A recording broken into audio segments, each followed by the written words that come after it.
बिस्मिल्लाहिर्रहमानिर्रहीम। शाबान का महीना जो रमज़ानुल मुबारक से पहले वाला महीना है, ये बड़ी फ़जीलत वाला महीना है। हमें इस महीने के बारे में जानना चाहिए कि सहाबा रिदवानुल्लाहि तआला अलैहिम अजमाइन इस महीने में क्या करते थे, सहाबा का अमल क्या था। क्योंकि जब सहाबा की ज़िंदगी हम देख लेंगे, पढ़ लेंगे, तो नबी पाक मोहम्मद अरबी सल्लल्लाहु अलैहि वसल्लम की ज़िंदगी हमारे सामने खुलकर आ जाएगी।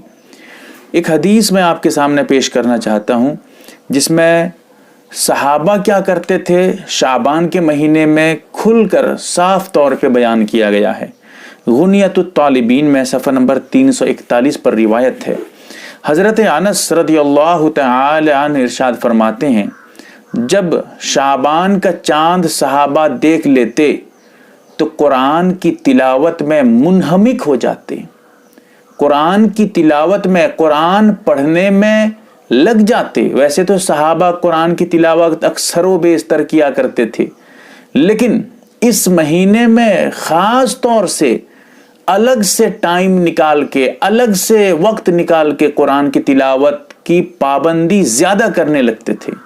इसीलिए हज़रत अनस फरमा रहे हैं कि सहाबा तो हमेशा करते ही हैं, लेकिन जब चांद शाबान का देख लेते तो कुरान की तिलावत में मुनहमिक हो जाते, यानी उसमें बिल्कुल घुस जाते, कुरान पढ़ने में लग जाते, कुरान के पीछे, कुरान की तिलावत में, ये कहना चाहते हैं।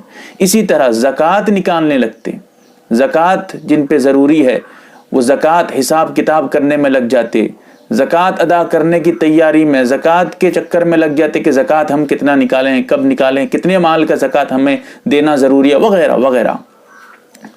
तो ये जो है ज़कात के बारे में मेरी मुस्तकिल वीडियो है, तफसील से है, ज़कात निकालने का तरीक़ा क्या है, पूरी डिटेल्स मैंने शुरू से आखिर तक जितने मसाइल हैं, ज़रूरी मोटे मोटे मसाइल जो आपको ज़रूरत पड़ते हैं, ऐसे मसाइल मैंने एक वीडियो में तैयार करके आपके सामने इसी चैनल पे रखा है। आप उसको भी देख लेंगे तो बहुत फ़ायदा होगा। और उसके बाद हुक्काम, जो हाकिम वक्त होते हैं उस वक्त के, सहाबा के ज़माने में, वो कैदियों को चुन के बाहर निकालते, यानी कैदियों को जो जेल वगैरह में अंदर थे उनको बाहर निकालते। उनमें जिन पे हुदूद कायम करना होता है, जिन पे हद लगाना होता है, क्योंकि हद माफ़ कोई नहीं कर सकता, शरई चीज़ है ये, उन पे हुदूद नाफिज करते, हद लगाते उनको, और बाकियों को हुदूद के अलावा जितने और कैदी होते हैं सबको वो रिहा कर देते, छोड़ देते। हुक्काम ये काम किया करते थे। इसी तरह फरमाते हैं कि जो तुज्जार हैं, तिजारत करने वाले, जिनका काम तिजारत करना रहता था, और तिजारत बहुत अहम पेशा है, तिजारत नबी करीम सल्लल्लाहु अलैहि वसल्लम की सुन्नत है, और तिजारत से इस्लाम को तक़वियत पहुंचती है। बहुत सी चीज़ें हैं तिजारत पे, फ़ज़ाइल पे मुस्तकिल किताबें हैं, आप उसको मुताले में लीजिए।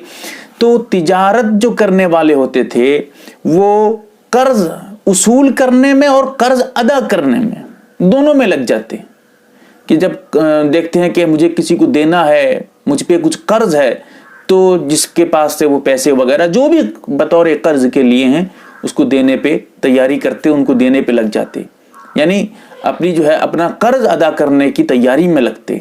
इसी तरह जिनको कर्ज लेना रहता था, उसूल करना रहता था, वो दूसरों के पास से उसूल करते। ये सब क्यों हो रहा है अभी आगे बयान करेंगे इंशाअल्लाह। इसी तरह जब रमज़ान का चांद नज़र आ जाता, अब सहाबा ये जो काम थे, जैसे तिजारत में कर्ज वगैरह का मामला, दुनियावी मामलात जैसे ज़कात निकालना, ज़कात का एक हिसाब किताब निकालना, इस सब में वक्त लगता है, तो ये सब काम पहले से करके फारिग हो जाते। जैसे ही रमज़ान का महीना आता है, सहाबा एतिकाफ की तैयारी में लग जाते, एतिकाफ में बैठ जाते, बिल्कुल दुनियादारी से अलग होकर, समझिए अल्लाह के पनाह की तरफ चले जाते, अल्लाह की तरफ बिल्कुल सारी चीज़ें छोड़ के लग जाते कि अल्लाह की इबादत करनी है, अल्लाह की तरफ मुकम्मल तवज्जो पे लग जाते। ये सहाबा का अमल था।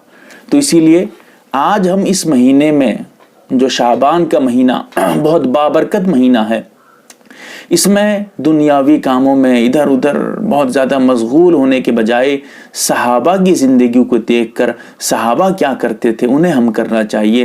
لیکن افسوس کی بات ہے جو کرنا چاہیے تھا ہم اس کو کرتے نہیں ہیں، جو نہیں کرنا چاہیے ہم اس پہ بہت زور دیتے ہیں. جیسے شب برات میں حلوہ پکانا، کھانے پینے کی چیزیں، یہ سب جو ہے بیکار کی چیزیں جن کا کوئی ثبوت نہیں، ان پہ ہم بہت زیادہ زور دیتے ہیں. لیکن جو کرنا تھا، صحابہ جو کرتے تھے، نبی پاک صلی اللہ علیہ وسلم کا عمل جو ہوتا تھا، ہم چھوڑ گئے اس کو. اسی لیے آج اصلاح کی ضرورت ہے. دعا کریں اللہ تعالی ہمیں عمل کی توفیق دے. آمین یا رب العالمین. محترم ناظرین و سامعین، آپ ایک معتبر و مستند چینل MARB دینی معلومات دیکھ رہے ہیں. آپ کی خدمت کے لیے بہت تحقیق اور ریسرچ کرنے کے بعد اس میں ویڈیو ڈالے جاتے ہیں. اللہ سے دعا ہے یہ چینل اسلامی زندگی میں آپ کے لا حد کام آئے. آمین.